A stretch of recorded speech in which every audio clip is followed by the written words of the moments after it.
শুভ সময় প্রিয় শ্রোতামণ্ডলী, আপনারা শুনছেন মহিউদ্দিন মোহাম্মদ রচিত ভোর হলো দোর খোলো খুকুমনি ওঠরে ফোন আলাপ চতুর্থ পর্ব। আলাপ মেধাবী মিষ্টি কুমড়া। শয়তান প্রশ্ন করছেন, বাংলাদেশে মেধাবী ছাত্রের যে ধারণা গড়ে উঠেছে তার সাথে কি একমত পোষণ করেন? মেধাবী ছাত্র বা মেধাবী মানুষ এ বিষয়টি একটু খোলাসা করবেন। জিব্রাইল উত্তর দিচ্ছেন, মেধাবী ছাত্র দিয়ে কি বুঝায় তা আমার কাছে স্পষ্ট নয়। সম্ভবত যে ছাত্র বড় হয়ে মুচি বা কাঠমিস্ত্রি হতে চায় না বা কৃষিকাজ করতে চায় না, সেই মেধাবী ছাত্র। আরেকটি বিষয় হতে পারে, যে ছাত্র বুয়েট বা মেডিকেলে পড়েছে সে মেধাবী নাকি। মেধাবী ছাত্রের ধারণা তো আমাদের সমাজে এভাবেই নির্মিত হয়েছে। কোনো শিশু যখন হাতি ঘোড়ার নাম বাংলার বদলে ইংরেজিতে বলতে শুরু করে, কয়েকটি ছড়া ও দু একটি সূরা মুখস্থ বলতে পারে, বা নানা আজেবাজে তথ্য মগজে ধারণ করতে শেখে, তখন তাকেও আমরা মেধাবী বলি। ঘোষণা দেই শিশুটির ভবিষ্যৎ উজ্জ্বল। এ ঔজ্জ্বল্য সূর্য বা বাতির আলোর নয়, জ্ঞান বা প্রজ্ঞার প্রখরতাও নয়। এটি হল ভবিষ্যতে শিশুটির আয় রোজগারের ক্ষমতা। অর্থাৎ অন্যভাবে বললে, যে ছাত্র বড় হয়ে কম পরিশ্রমে অধিক অর্থ আয় করতে পারবে সেই মেধাবী ছাত্র। একজন কৃষককে কি সমাজ মেধাবী বলে? মেধাবী কৃষক, মেধাবী খামারি, মেধাবী শ্রমিক, মেধাবী দোকানদার, এমন কথা কি কোথাও শুনতে পাই? পাই না। এর কারণ, মেধা শব্দটি এখানে ছিনতাই হয়ে গেছে। অরওয়েলের অ্যানিমেল ফার্মে কিছু প্রাণী আছে যারা ঘোষণা করে, আমরা ছাড়া আর কেউ আপেল খেতে পারবে না। জানেন তো, এ আপেল খেকো প্রাণী মানুষের সমাজেও আছে। পৃথিবীর সব শ্রেষ্ঠ খাবার তাদের জন্য, অন্যরা খাবে ছাতু, গম, খুদকুড়ো। যারা খুদকুড়োর শ্রেণীতে পড়ে আছে তারা মেধাবী নয়। মার্কসকে আমরা মেধাবী বলি, কিন্তু মার্কস যাদের জন্য ওই মোটা বইটি লিখে গেছেন তাদেরকে কি মেধাবী বলি? বলি না। শুধু বেছে বেছে শিক্ষিত অর্থাৎ ইনডোক্ট্রিনেটেড লোকজনকেই মেধাবী বলা হচ্ছে। আমরা আপেল খাব কারণ আমরা ব্রেইন ওয়ার্ক করি, এই স্লোগান সমাজ থেকে বিলুপ্ত হয়নি। জে.এস. মিল ৩ বছর বয়সে গ্রিক শিখেছিলেন। ৮ বছর বয়সে জেনোফোনের অনাবাসিস এবং হেরোডোটাসের সমস্ত রচনা পড়ে শেষ করেছিলেন। এই একই বয়সে ল্যাটিন শিখে তিনি ইউক্লিডের মূল রচনাবলী পড়েছিলেন। ১০ বছর বয়সে প্লেটোর 6 ডায়ালগ সহ পুরো ডোমিনিনথিস আত্মস্থ করেছিলেন। ইতিহাস ও অ্যালজেব্রায় সে সময়ই তার অসাধারণ দখল ছিল। ১২ বছর বয়সে স্কলাস্টিক লজিক ও অ্যারিস্টোটেলিয়ান লজিক মূল ভাষায় স্টাডি করা আরম্ভ করেছিলেন এবং ১৩ বছর বয়সে বাবার সাথে অ্যাডাম স্মিথ এবং রিকার্ডো পড়া শেষ করেছিলেন। এরকম শিশু নিশ্চয়ই মেধাবী, কিন্তু আমাদের শিশুরা কি জেমস মিলের মতো বাবা পাচ্ছে? স্টুয়ার্ট মিল যদি জেমস মিলের ঘরে না জন্মে ঢাকার কোনো আলাউদ্দিনের ঘরে জন্মাতেন, তাহলে কি ঘটত? আলাউদ্দিন তাকে কোনো একটা স্কুলে ভর্তি করে দিয়ে দায় সারতেন এবং মাঝে মধ্যে গ্রেডশিট দেখে বাচ্চাটিকে বকাঝকা করতেন। আলাউদ্দিনের কাছে ভালো গ্রেডই সব। যার গ্রেড ভালো নয় সে মেধাবী নয়। শিশুরা বেড়ে উঠেছে এখানে পরীক্ষা পাশের মেশিন হিসেবে। জ্ঞান ও দক্ষতা অর্জনে তারা আগ্রহী নয়, কারণ আলাউদ্দিনদের কাছে জ্ঞান ও দক্ষতার মূল্য শূন্য। বেগম আলাউদ্দিনরা ভাতের বাটি দিয়ে স্কুলের মাঠে গিয়ে বসে থাকে, তবে কোনো বইয়ের বাটি তাদের হাতে আমি দেখি না। কোনো শিশু সারাক্ষণ যদি শরীরের খাবার খায়, তাহলে তার মনের খাবার আসবে কোথা থেকে? মনটি কি মারা যাবে না? মৃত মন নিয়ে যে শিশুরা বড় হয়, তাদের মেধার সাথে কি জে.এস. মিলের মেধা মিলবে? মিলবে না। কারণ শিক্ষিত হওয়ার জন্য, অর্থাৎ রাষ্ট্র প্রণীত সিলেবাস অনুসরণ করার জন্য শুধু ভাত আর পাঠ্য বই খাওয়াই যথেষ্ট। ফলে এখানে যারা মেধাবী, ছাত্রের তকমা নিয়ে ডিগ্রি-টিগ্রি নিচ্ছে, তারা কেবলই আহার সন্ধানী গৌণ প্রাণীর জীবনযাপন করছে এবং এ আহার কৌশলে উৎপাদন করাচ্ছে অন্যদেরকে দিয়ে। তারা নিজেরা তেমন কিছুই উৎপাদন করছে না, না জ্ঞান, না ভাত, শুধু টাকা গুনছে। টাকা কি? টাকা হলো অন্যের উৎপাদিত ফসল কেড়ে নেয়ার অস্ত্র। মাস শেষে একটি নিশ্চিত বেতন, এটিই বাঙালি মেধাবী ছাত্রের প্রধান লক্ষ্য। বিশ্ববিদ্যালয়গুলোর ভর্তি পরীক্ষার দিকে তাকালে এটি স্পষ্টভাবে ধরা পড়ে। পছন্দের বিষয় বা সাবজেক্ট নির্বাচন করার আগে তারা খোঁজখবর নিচ্ছে কি নিয়ে পড়লে পাশ করেই চাকরি পাওয়া যাবে, সহজে বিদেশে যাওয়া যাবে। ফিজিক্সের চেয়ে অ্যাপ্লাইড ফিজিক্স, কেমিস্ট্রির চেয়ে অ্যাপ্লাইড কেমিস্ট্রি এখানে অধিক জনপ্রিয়। আর্টসের সাবজেক্টগুলো তো কেউ পড়তেই চাচ্ছে না। আর্টস নাকি কম মেধাবীদের ফ্যাকাল্টি। কত বড় আহাম্মক সমাজ! এমন রয়্যাল বেঙ্গল মেধাবী ছাত্র আপনি কোন জঙ্গলে পাবেন? আমি জীবিকা উপার্জনকে নিরুৎসাহিত করছি না।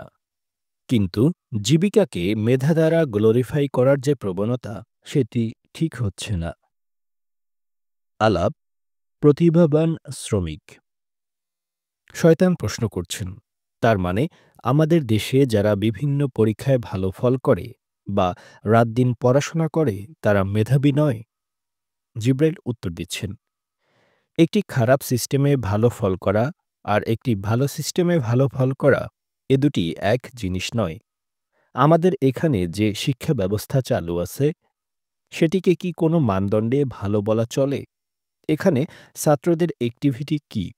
তারা রাত-দিন পড়ার টেবিলে বসে আছে, ঠিকমতো ঘুমোচ্ছে না, বুঝে না বুঝে তথ্য ও শব্দ মুখস্থ করছে, হাতের লেখা সুন্দর করছে, চোখে ভালো জিপিএর আরাধনা, নির্দিষ্ট বইপত্রের বাইরে আর কিছু পড়ছে না, প্রাইভেট পড়ছে, প্রাইভেট পড়াচ্ছে, চাকুরিতে ঢুকছে, ঈদে বাড়ি যাচ্ছে না, মাঝে মধ্যে আত্মহত্যা করছে। এই তো। আপনার প্রশ্ন হলো, এই অপসিস্টেমের ভেতর থেকে যারা ভালো ফলাফল করছে, তাদেরকে মেধাবী বলা যাবে কিনা? দেখুন, কিছু ব্যতিক্রম বাদে গড়ে সব মানুষই মেধাবী। পর্যাপ্ত প্রশিক্ষণ দিলে যেকোনো সম্পাদনযোগ্য কাজ তারা করতে পারে। কোনো কাজ একাধিকবার করলে বা ওই কাজের প্রতি কারো অধিক আগ্রহ জন্মালে সে কাজ সম্পাদনে তার দক্ষতাও বৃদ্ধি পায়। কোনো কাজ ভালোভাবে সম্পাদন করার যে দক্ষতা, সেটিকেই তো আমরা মেধা বলি, নাকি? কোনো ছাত্র মেধাবী এর অর্থ হল ছাত্রটির পড়াশোনা করার দক্ষতা ভালো।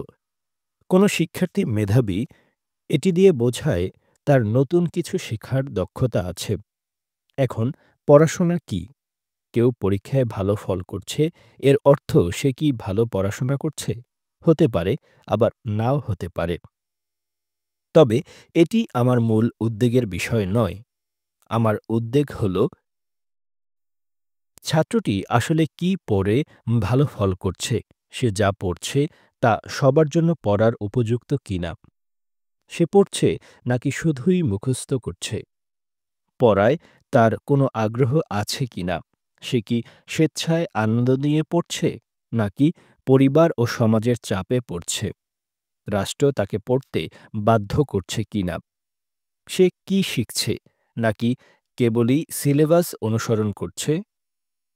আপনি যদি এ প্রশ্নগুলোর উত্তর বাংলাদেশের প্রেক্ষিতে খোঁজেন, তাহলে মনে হয় না খুশি হওয়ার কোনো কারণ আছে। গিনিপিগকে মেধাবী বলা অর্থহীন, কারণ তার জীবন অন্যের হাতে। মেধাবী শিশুদেরকে ধরে এনে এখানে গিনিপিগ বানানো হচ্ছে। তাদেরকে বার্তা দেওয়া হচ্ছে জীবনে পরীক্ষার ফলেই সব। শিক্ষা প্রতিষ্ঠানগুলো হয়ে উঠছে ছাত্র শিক্ষকদের কাবাসরিপ। মানুষ থেকে তারা হয়ে উঠছে তীর্থযাত্রী। একজন তীর্থযাত্রীকে কি আমি ছাত্র বা শিক্ষক বলতে পারি? পারি না। I seldom see any learner among them. আপনি বলতে পারেন ছাত্র তাহলে কি? কাকে বলা যেতে পারে ছাত্র?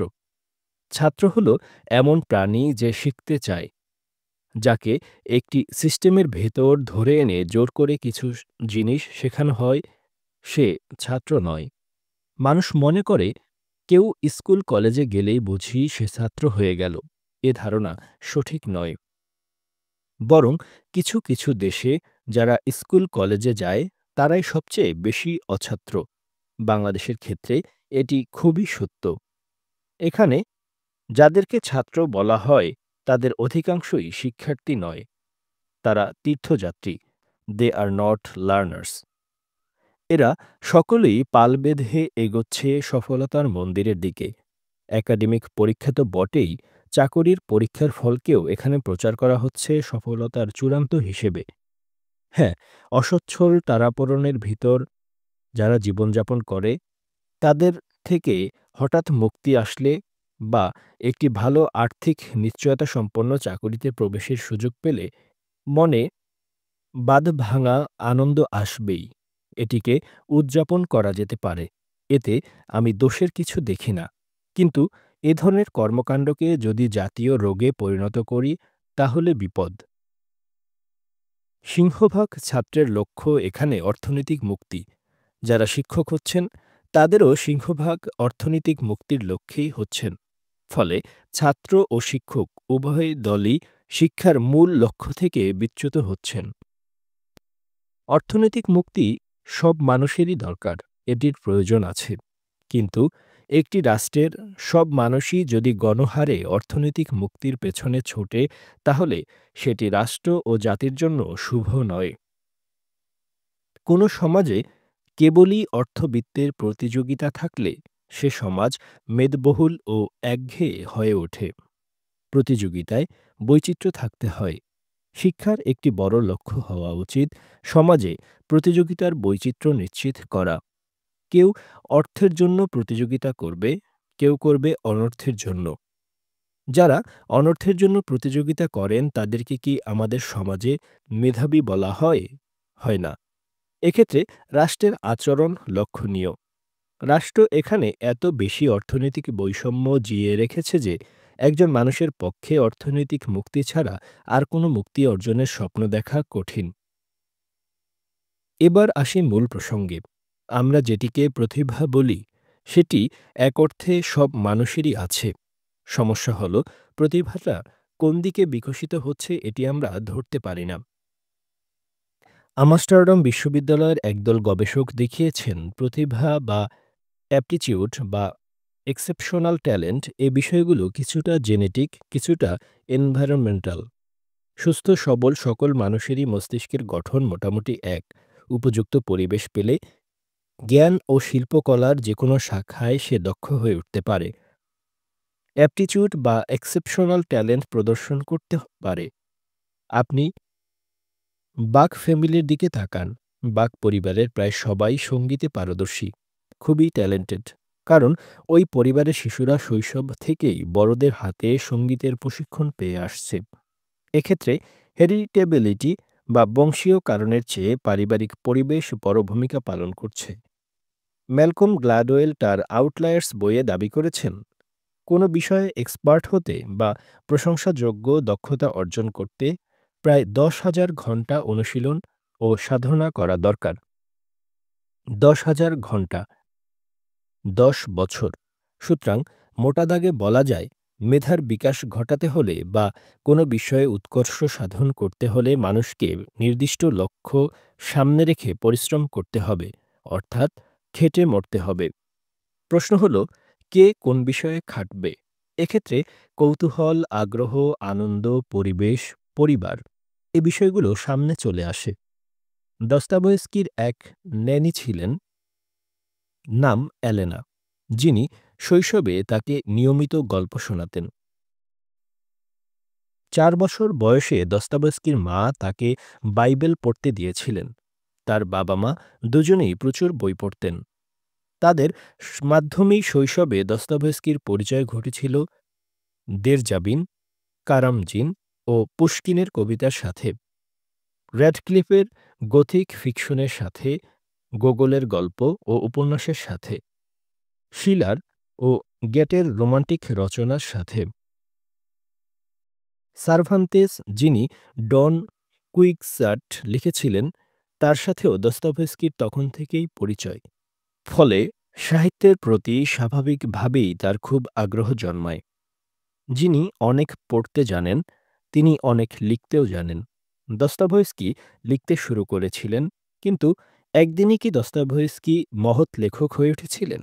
লেখালেখিতে তার যে মেধা, ট্যালেন্ট, অ্যাপটিটিউড, সেটির বিকাশ কি ১-২ বছরেই পূর্ণতা লাভ করেছিল? নিশ্চয় নয়। অনেক বছর খেটে, পরিশ্রম করে, ব্যর্থ হয়ে তিনি দস্তয়েভস্কি হয়ে উঠেছিলেন। অনেকদিন ইংরেজি ও ফরাসি সাহিত্য, বিশেষ করে বালজাকের লেখা অনুবাদ করার পর তার লেখায় হাতেখড়ি হয়েছিল। আপনি বলতে পারেন, পরিশ্রমই কি সব? পরিশ্রম তো অনেক লেখকই করেন। তারা কি সবাই দস্তয়েভস্কি হন? এখানে একটি কথা আছে। সব লেখকই পরিশ্রম করেন, এটি সত্য, কিন্তু সব লেখকের পরিশ্রম একই ধরনের নয়, একই পথের নয়।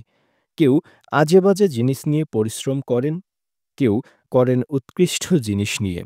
হুমায়ূন আহমেদ বা ইমদাদুল হক মিলনের পরিশ্রমের সাথে দস্তয়েভস্কি বা রবীন্দ্রনাথের পরিশ্রম মিলবে না। পরিশ্রমের এ বৈচিত্র্যের কারণেই শিল্পকলায় বৈচিত্র্য আসে, ভিন্নতা আসে।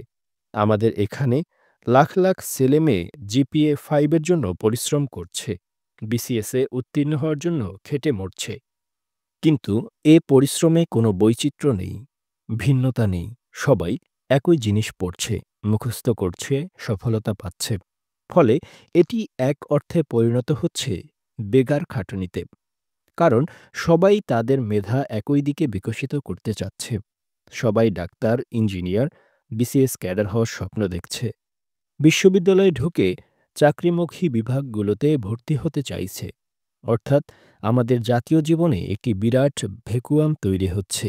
একরোখা, পানসে, স্বপ্নে ভরে উঠছে সবার চোখ।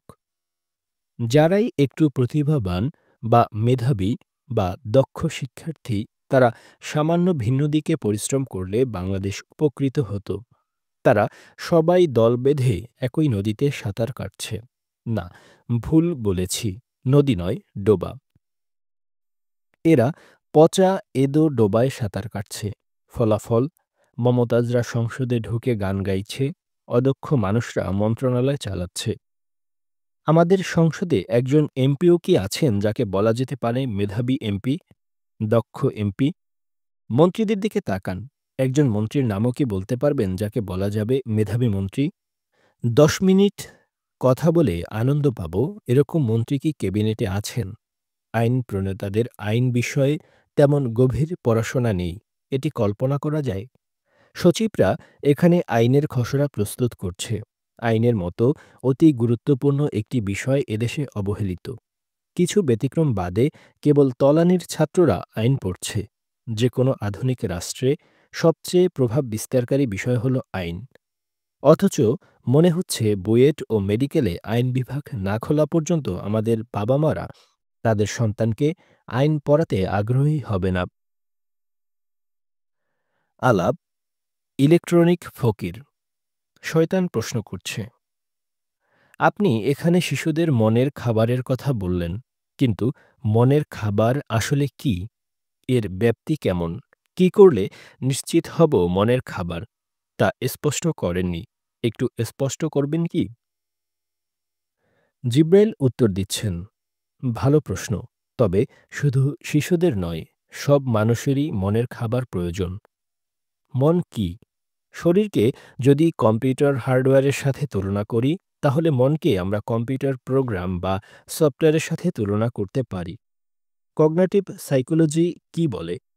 কগনিটিভ সাইকোলজি জানায়, মানুষের মগজ এক প্রকার ফিজিক্যাল মেশিন, যেটি কম্পিউটার প্রোগ্রামের মতো বিভিন্ন প্রোগ্রাম পরিচালনা করে। এই প্রোগ্রামগুলোর যে সেট বা কম্বিনেশন, যেগুলো আমাদের স্মৃতিতে সংরক্ষিত তথ্যগুলোকে প্রক্রিয়াজাত করে বা নতুন প্রাপ্ত কোনো তথ্যকে উপযুক্তভাবে ব্যবহার করে, সেটিকেই আমজনতার ভাষায় মন বলা হয়। কথা হলো, মন কাজ করে কিসের ভিত্তিতে? এ প্রশ্নের উত্তর খুঁজলেই আপনি মনের খাবারের সন্ধান পাবেন। আমরা যা দেখি, শুনি, বলি ও পড়ি এবং যেসব অভিজ্ঞতার মধ্য দিয়ে যাই, এগুলো সবই মনের খাবার। শিশুদের মন ফাঁকা প্লেটের মতো। কোনো শিশু যখন বড় হতে থাকে তখন ধীরে ধীরে এ প্লেট বিভিন্ন তথ্য ও স্মৃতি দ্বারা পূর্ণ হতে থাকে। ভাষার দিকে তাকান। বাংলাদেশে জন্ম নেয়া একটি শিশুর মন কত সহজেই বাংলা ভাষার শব্দভাণ্ডার দিয়ে পূর্ণ হয়ে ওঠে। একজন ব্রিটিশ শিশুর মন কি অনায়াসেই ইংরেজি ভোকাবুলারির নদী হয়ে ওঠে। এসব শব্দকে মন প্রক্রিয়াজাত করে, বাক্য গঠন করে, সিনট্যাক্স তৈরি করে। আমরা যদি ইভোলিউশনারি সাইকোলজির সর্বশেষ জ্ঞানের দিকে তাকাই, তাহলে দেখব মনের অনেকগুলো মডিউল বা ভাগ রয়েছে। একেক ভাগের কাজ একেক রকম। কোনোটি ভাষা রপ্ত করার কাজ করে, কোনোটি দেখা বা দর্শনের কাজ করে। ফলে বলতে পারি, আপনি আপনার শিশুর মনের প্লেটকে কি কি জিনিস দিয়ে পূর্ণ করছেন, বা তার মনের মডিউলগুলোকে কি কি কাজ সম্পাদন করতে দিচ্ছেন, তার উপর নির্ভর করবে শিশুটি বড় হয়ে কতটুকু মানুষ বা অমানুষ হবে তা। এটি অত্যন্ত গুরুত্বপূর্ণ বিষয়, কারণ মন তার চারপাশ থেকে খাদ্য গ্রহণ করে। যে শিশু ভালো মানের বইপত্র পড়ে বড় হয়েছে আর যে শিশু আজেবাজে ভিডিও গেম খেলে বড় হয়েছে, তাদের দুজনের মনের স্লেট একই রকম হবে না।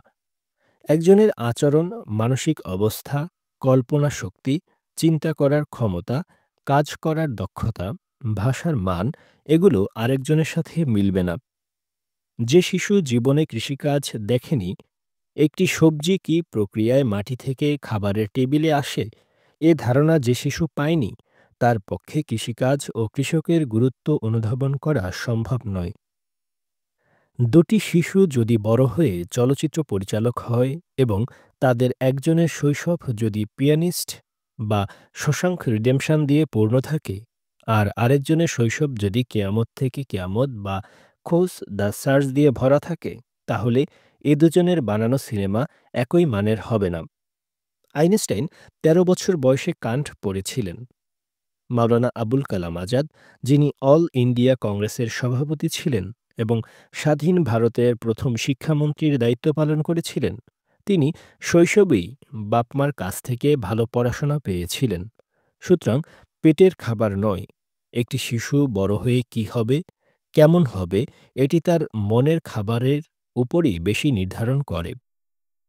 পেটের খাবার অবশ্যই দরকার। এটি মানুষের জ্বালানি।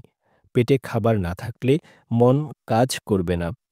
কিন্তু মন যদি তার উপযুক্ত খাবার না পায়, তাহলে সমাজ ও সভ্যতা মানবিক হবে না। কোনো সমাজ পেট সর্বস্ব প্রাণীতে ভরে উঠলে সেটিকে মানুষের সমাজ বলা যায় না। কিন্তু দুঃখজনক হলেও সত্য, বাংলাদেশের বাবা-মারা কেবলই পেটের খাবার নিয়ে চিন্তিত। শিশুদেরকে তারা ল্যাক্টোজেন খাওয়াবে নাকি হরলিক্স খাওয়াবে, দুধ খাওয়াবে নাকি ডিম খাওয়াবে, এসব নিয়ে খুব চিন্তা ভাবনা করছে। টেলিভিশনের দিকে তাকান, পত্রিকার দিকে তাকান। শিশুদের মনের খাবারের কোনো বিজ্ঞাপন দেখতে পান কি? পান না। সরকারের দিকে তাকান, মানুষের মনের খাবার নিয়ে তারা কোনো দুশ্চিন্তা করছে কি? করছে না। পার্কগুলোর দিকে চোখ ফেলা যায় না। নদীগুলো উপচে পড়ছে ময়লায়। খেলার মাঠগুলো দখল করে বানানো হচ্ছে ভবন। মনে চতুর্থ লিফলেট, জাতীয় গিনিপিগ কারিকুলাম। পৃথিবী ভরে উঠেছে ছাত্রে। যদিও বলা হয় তারা শিক্ষার্থী, তবে তারা কি শিখছে, কেন শিখছে, কাদের কাছে শিখছে তা স্পষ্ট নয়। তারা দল বেঁধে স্কুল, বিশ্ববিদ্যালয়ে যাচ্ছে, মাদ্রাসায় ঘুরছে, সিলেবাস অনুসরণ করছে। কিন্তু কারা, কি উদ্দেশ্যে এই ভবনগুলো বানালো, কিসের ভিত্তিতে প্রণীত হলো সিলেবাস, এ নিয়ে ছাত্ররা প্রশ্ন তুলছে না। সম্ভবত কোনো বিষয়ে প্রশ্ন তোলার প্রশিক্ষণ তাদেরকে দেওয়া হয় না। ছাত্রদের কাজ হলো কেবল অনুসরণ করা। সিলেবাস যা বলবে তা ঠিকঠাক পালন করার নামই এখানে ছাত্রত্ব। কারো ছাত্রত্ব চলে গেছে এর অর্থ হলো মানুষটি সিলেবাস থেকে মুক্তি লাভ করেছে। ছাত্ররা যেন শিক্ষার্থী হতে না পারে এ ব্যাপারে সিলেবাসগুলো সতর্ক দৃষ্টি রাখছে। সিলেবাসের জন্ম কারিকুলাম থেকে। কারিকুলাম কি? কারিকুলাম এক প্রকার খামার, যেখানে মানুষের ছানাকে গিনিপিগে পরিণত করার মেশিনারি কার্যক্রম সম্পাদন করা হয়। একটি গিনিপিগের ওজন প্রায় সোয়া ১ কেজি। সে হিসেবে আমাদের শিশুরা যখন স্কুলে ভর্তি হয় তখন তাদের ওজন থাকে ২০টি গিনিপিগের সমান। একজন প্রাপ্তবয়স্ক মানব পশুর কাছে এ ওজন গুরুত্বপূর্ণ কিছু নয়। চাইলেই সে ৬ বছরের কোনো শিশুকে বড় গিনিপিগ হিসেবে বিবেচনা করতে পারে এবং ২ দিন পরপর প্রণয়ন করতে পারে জাতীয় গিনিপিগ কারিকুলাম। সম্প্রতি এরকম একটি কারিকুলামের খসড়া আমার হাতে এসেছে। খসড়াটি পড়তে গিয়ে পরিশ্রম হয়েছে বিস্তর। পরিশ্রমের ফল মিষ্টি হয়, এমনটি জানতাম। কিন্তু ১০৭ মাইল লম্বা এই কারিকুলাম পড়ে পচা পান্তা ছাড়া কিছু পাইনি। খসড়াটিতে আঁকা হয়েছে কিভাবে প্রথম থেকে দশম শ্রেণী পর্যন্ত গিনিপিগদের পাঠদান করা হবে এই চিত্র। পাঠগুলো খেয়ে ২০ কেজির গিনিপিগ ৬০ কেজি হবে, এমন স্বপ্ন কারিকুলিপির লাইনে লাইনে আঁকা। এ আঁকিবুকি কারা করছে তার কোনো নামধাম ওখানে নেই, তবে এক জায়গায় তাদের পরিচয় আছে এভাবে: মহোদয়গণের প্রত্যক্ষ নির্দেশনায় ও অন্যান্য নীতি নির্ধারকদের পরামর্শে ১৫টিরও বেশি কারিগরি কর্মশালা, ৩০টির অধিক ভার্চুয়াল সভার মাধ্যমে ৩৩টি সংস্থার ২৪ ধরনের মোট ১৫৬ জন বিশেষজ্ঞের সরাসরি অংশগ্রহণে এ শিক্ষাক্রম রূপরেখার খসড়াটি প্রণয়ন করা হয়। বুঝতেই পারছেন, বেশ তুলকালাম কাণ্ডের পর রচিত হয়েছে এ খসড়া। জঙ্গলের সব প্রাণী এক হয়েছে, কিভাবে প্রতিষ্ঠা করা যায় আদর্শ গিনিপিগ খামার। গণ্যমান্যরা প্রস্তাব করছেন, গিনিপিগদেরকে আরও ৩টি আলাদা খামারে রাখা যাবে না। তাদেরকে রাখতে হবে একটি অভিন্ন খামারে। এ খামারে তারা খাবে: ১. প্রাথমিকে ৮ প্রকার ভুসি। ২. মাধ্যমিকে ১০ প্রকার ডাল। প্রাথমিকে আগে ৬ প্রকার ভুসি দেয়া হতো, কিন্তু ফলন ভালো না হওয়ায় এবার গণ্যমান্যরা আরও ২ প্রকার ভুসি যোগ করেছেন। একটির নাম ভালো থাকা, আরেকটির নাম শিল্প ও সংস্কৃতি। মাধ্যমিকের গিনিপিগরা আগে ডালের সাথে কিছু গাজর পেত, তবে এখন গাজরের রেশন বন্ধ করার প্রস্তাব করা হয়েছে। মহোদয়রা কোথায় যেন শুনেছেন গাজর খেলে গিনিপিগরা দুধ কম দেয়, তাই গাজর আর তারা গিনিপিগদের খাওয়াবেন না। অথচ গিনিপিগেরা হার্বিভোর প্রাণী। একটি নির্দিষ্ট বয়সে গাজরই তাদের প্রিয় খাদ্য। ভুসি, ডাল ও মাংস তাদের খাদ্য নয়। কিন্তু রাখাল গাধা হলে যা হয়, গরুকেও তখন মাংস খেতে হয়। নবম শ্রেণীতে গিনিপিগরা পদার্থবিজ্ঞান, রসায়ন, জীববিজ্ঞান, ইতিহাস, ভূগোল, অর্থনীতি, পৌরনীতি, হিসাব বিজ্ঞান এ গাজরগুলো আর খেতে পারবে না। এতদিন তারা আশায় আশায় ছিল, ৩টি ভিন্ন খামারে না থেকে একই কথা হলো, সরকারকে নিবৃত্ত করবে কে? কার আছে এত ক্ষমতা? এ প্রশ্নের উত্তরে সংসদ ও বিচার বিভাগের প্রসঙ্গ চলে আসে। সরকার বাদে মন্টেস্কুর টেবিলের বাকি দুটি পিলার হল সংসদ ও বিচার বিভাগ। সংসদ যদি স্বাধীন হয়, অর্থাৎ লেজিসলেচার যদি সরকারের সাথে আঁতাত না করে, একীভূত না হয়, সুবিধা না নেয়, সংসদগণ যদি মন্ত্রীদের জবাবদিহিতা নিশ্চিত করতে পারে, সরকারের মর্জিমাফিক আইন পাশ ও সংশোধন যদি তারা না করে, কোষাগারের একটি পয়সাও যদি সংসদের অনুমতি ছাড়া ব্যবহার করতে না দেয়, প্রতিটি খরচে প্রকল্পের বিপরীতে একটি করে সংসদীয় বিল পাশের রীতি যদি তৈরি হয়, পুলিশ ও অন্যান্য বাহিনীর কাজকর্মের জবাবদিহিতা যদি তারা নিশ্চিত করতে পারে, তাহলে সরকারের ক্ষমতা স্বয়ংক্রিয়ভাবে কমে আসবে। জনগণ তখন একটি শান্তশিষ্ট ভাল্লুক পাবে। আপনি যদি মার্কিন সংবিধানের দিকে তাকান তাহলে দেখবেন ওখানে অ্যাপ্রোপ্রিয়েশন ক্লজ নামে একটি ক্লজ আছে। ক্লজটিতে সুস্পষ্ট ভাষায় বলা হয়েছে সংসদের অনুমতি ব্যতীত রাষ্ট্রীয় কোষাগার থেকে একটি পয়সাও সরকার উত্তোলন করতে পারবে না। No money shall be drawn from the treasury but in consequence of appropriations made by law. আমরা যে মাঝে মধ্যে শুনতে পাই আমেরিকাতে সরকার শাটডাউন হয়ে গেছে, এর মূলে আছে অ্যাপ্রিসিয়েশন ক্লোজ। কংগ্রেস যখন কোনো কারণে সরকারের অর্থ উত্তোলনের অনুরোধ আটকে দেয় তখন এটি ঘটে, কারণ সরকারের হাতে তখন কর্মচারীদের বেতন দেয়া বা সেবা চালু রাখার মতো অর্থ থাকে না। এজন্য অর্থাভাবে অনেক সরকারি সেবা শাটডাউন হয়ে যায়। ফলে সরকারকে সংসদ কী চায় সেদিকে খেয়াল রাখতে হয়, কারণ সংসদ হল জনগণের সরাসরি প্রতিনিধি। জনগণের প্রতিনিধিরা যেভাবে চাইবে জনগণের টাকা সেভাবেই খরচ হবে। এটি অ্যাপ্রোসিয়েশন ক্লোজ দ্বারা নিশ্চিত করা হয়েছে। প্রেসিডেন্ট চাইলেই যেনতেনভাবে জনগণের অর্থ খরচ করতে পারেন না। কেউ ইচ্ছেমতো প্রকল্প তৈরি করবে, খেয়াল খুশিমতো বিদেশ সফর করবে, আলোকসজ্জা করবে, এ সুযোগ আমেরিকায় নেই। কংগ্রেস ও সিনেট নিয়মিত বড় আমলা এবং মন্ত্রীদের তলব করে থাকে। উন্মুক্ত সেশনে তাদেরকে প্রশ্নবাণে জর্জরিত করা হয়। যেকোনো বড় কর্মকর্তা, মন্ত্রী ও বাহিনী প্রধানের বিরুদ্ধে তদন্ত, অনুসন্ধান ও মামলা দায়ের করার ক্ষমতা মার্কিন সিনেট ও কংগ্রেসের রয়েছে। এই প্র্যাকটিস যদি না থাকত তাহলে আমেরিকান ফেডারেল সরকারের মতো এত বিরাট একটি ভাল্লুক এমন সুবোধ থাকত না। এই যে অ্যাকাউন্টেবিলিটি, জবাবদিহিতার চর্চা, এটি গণতন্ত্রের খুব গুরুত্বপূর্ণ অঙ্গ। এর কাজ অনেকটা কিডনি ও লিভারের মতো। গণতন্ত্রে এটি ছাঁকনির ভূমিকা পালন করে। বলা যায় এটি এক প্রকার পাওয়ার ফিল্টার। কেউ যেন তার উপর অর্পিত ক্ষমতার এক বিন্দুও অপব্যবহার করতে না পারে, এটি এই পাওয়ার ফিল্টার দ্বারা নিশ্চিত করা হয়েছে। আপনি চাইলেই পছন্দের কোনো লোককে এফবিআই প্রধান, সিআইএ প্রধান বা সুপ্রিম কোর্টের বিচারপতি বানাতে পারবেন না। এই গুরুত্বপূর্ণ পদগুলোর জন্য মার্কিন কংগ্রেস ও সিনেটে কনফার্মেশন হিয়ারিংয়ের ব্যবস্থা আছে। এ হিয়ারিং পার হওয়া আর নৌকাযোগে সাগর পাড়ি দেওয়া একই কথা। প্রেসিডেন্টের মনোনীত প্রার্থীকে ওখানে কাবাবের মতো পোড়ানো হয়, ভালো করে উল্টে পাল্টে ঝলসানো হয়। যেন লোক যেন এসব পদে না যেতে পারে, এজন্যই এই ব্যবস্থা।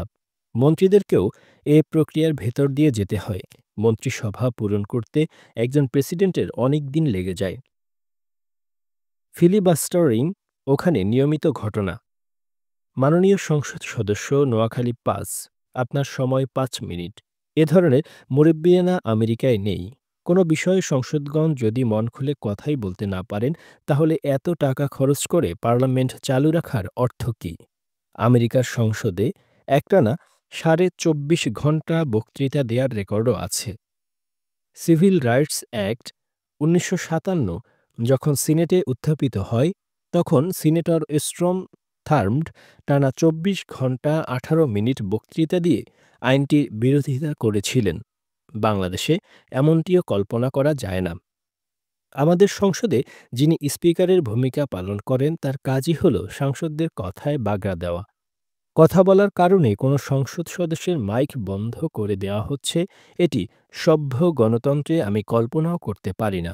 অবশ্য গিনিপিগ কারিকুলাম থেকে এর চেয়ে ভালো মানের সংসদ আশা করা ঠিক নয়। আলাপ গণতান্ত্রিক ইবলিশ।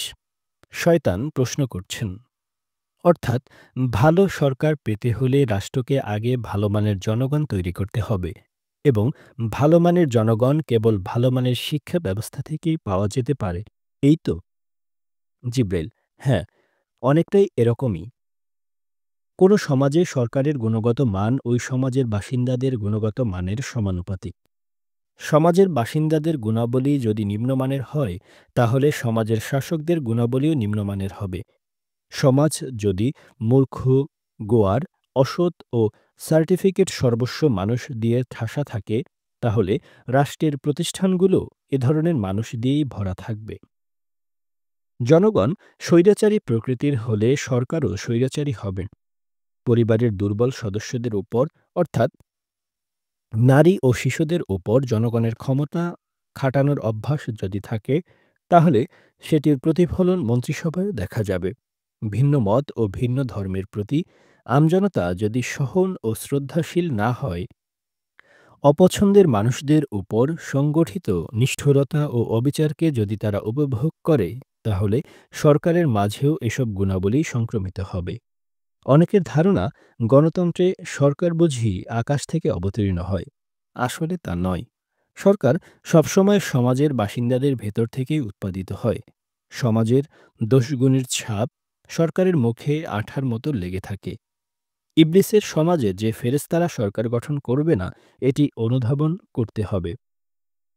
জনগণ যাপন করবে পাকা বদমাশের জীবন, আর সরকার হিসেবে চাইবে আসমানি ফেরেশতা, এটি বাস্তবসম্মত নয়। সমাজে ফেরেশতা উৎপাদনের কোনো কারখানা চালু আছে কিনা, এ চিন্তা জনগণের মাথায় থাকতে হবে।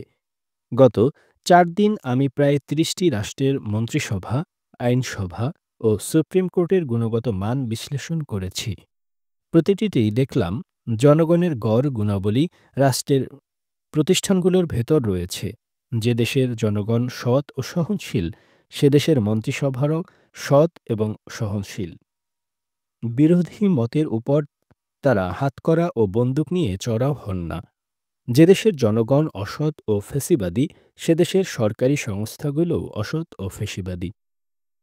কারণ সরকার যারা চালায়, তারা জনগণের ভেতর থেকেই উঠে আসা প্রাণী। জনগণের ক্ষমতা কথাটির অর্থ হল, জনগণ যদি ইবলিস হয়, তাহলে এটি ইবলিসের ক্ষমতা। জনগণ যদি ফেরেশতা হয়, তাহলে এটি ফেরেশতার ক্ষমতা। গণতন্ত্রে জনগণ মুষ্টিমেয় কিছু মানুষকে তাদের ক্ষমতার প্রতিনিধি নির্বাচিত করে। সুতরাং জনগণের প্রতিনিধি এ বুলির মূল অর্থ দাঁড়ায় ইবলিসের প্রতিনিধি অথবা ফেরেশতাদের প্রতিনিধি। ১ কোটি ইবলিস যখন ভোটের মাধ্যমে তাদের ক্ষমতা অন্য একটি ইবলিস বা ফেরেশতার কাঁধে সমর্পণ করে, তখন ওই ইবলিস বা ফেরেশতার হাতে কি পরিমাণ ক্ষমতা পুঞ্জীভূত হয়, তা ভাবলে আঁতকে উঠতে হয়। ৫ লাখ ইবলিসের ভোটে নির্বাচিত প্রতিনিধি একাই ৫ লাখ ইবলিসের কাজ সম্পাদন করতে পারে। আশ্চর্যের ব্যাপার হল, নির্বাচিত ইবলিস যে ক্ষমতায় গিয়ে ইবলিসদেরকে আরও প্রতিনিধি নির্বাচন করার সুযোগ নাও দিতে পারে। তাদের কাছ থেকে প্রতিনিধি নির্বাচনের ক্ষমতা যে সে কেড়ে নিতে পারে, এটি ইবলিস ভোটাররা মাথায় রাখে না। এদের মাথা সারাক্ষণ আজেবাজে জিনিস দিয়ে ভরপুর থাকে বলে কোনো গুরুত্বপূর্ণ জিনিস নিয়ে এরা মাথা ঘামাতে পারে না। হাতে ১,০০০ টাকা ও ২ প্যাকেট সিগারেট গুঁজে দিলে তাদের মাথায় আর চিন্তা করার খুপড়ি খালি থাকে না। ঝোঁকের বশে সিল মেরে চর্চা করতে থাকে গণতন্ত্র। তারা বুঝতে পারে না যে তাদের গণতন্ত্র মূলত দুর্বল দন্তহীন ইবলিসকে সবল দাঁতওয়ালা ইবলিসে রূপদান করার গণতন্ত্র। একটি দেশে দেখলাম রাষ্ট্রটির মন্ত্রিসভা, আইনসভা ও বিচারখানা ৩টি বিভাগই দুর্নীতিগ্রস্ত এবং স্বৈরাচারী। মন্টেস্কু তার টেবিলের জন্য যে কয়টি পায়া প্রস্তাব করেছিলেন, তার সবগুলোই ওই দেশে ঘুণে খাওয়া। খেয়াল করে বুঝলাম, পায়াগুলো যে সমাজের বাসিন্দাদের নিয়ে গঠিত, সেই সমাজবাসী নিজেরাই দুর্নীতিগ্রস্ত ও স্বৈরাচারী। তারা বিয়েতে নগদ টাকা, ফার্নিচার, মোটরসাইকেল, স্বর্ণালংকার ও লাখ টাকার কাবিন লেনদেন করে থাকে। মাংসের ভেতর পানি ঢুকিয়ে তা বাজারে কেজি দরে বেশি বিক্রি করে। ভেড়ার মাংসকে নিয়মিত খাসির মাংস বলে চালায়। রোজার মাসে সন্ধ্যার পর প্রচুর আহার করে। নানা ছুতোয় $১০০ জিনিস $২০০ বিক্রি করে। কৃষক থেকে $২০ মূল্যে তরমুজ কিনে তা শহরে এনে $৫০০ বিক্রি করে। মানুষের উপর মিথ্যা মামলা ঠুকে হয়রানি করতে তারা খুবই পছন্দ করে। পারস্পরিক সম্মতিতে সঙ্গম করে এসে বলে, আমাকে বিয়ের প্রলোভন দেখিয়ে ধর্ষণ করা হয়েছে।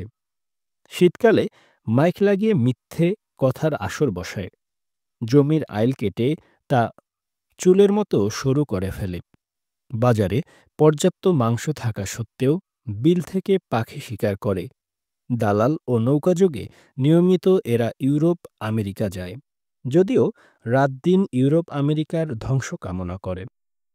ডিজেলের দাম বাড়লে তারা গ্যাস চালিত যানবাহনের ভাড়াও বাড়ায়। প্যাডেল চালকরা ২০ টাকার ভাড়া ৮০ টাকা হাঁকে।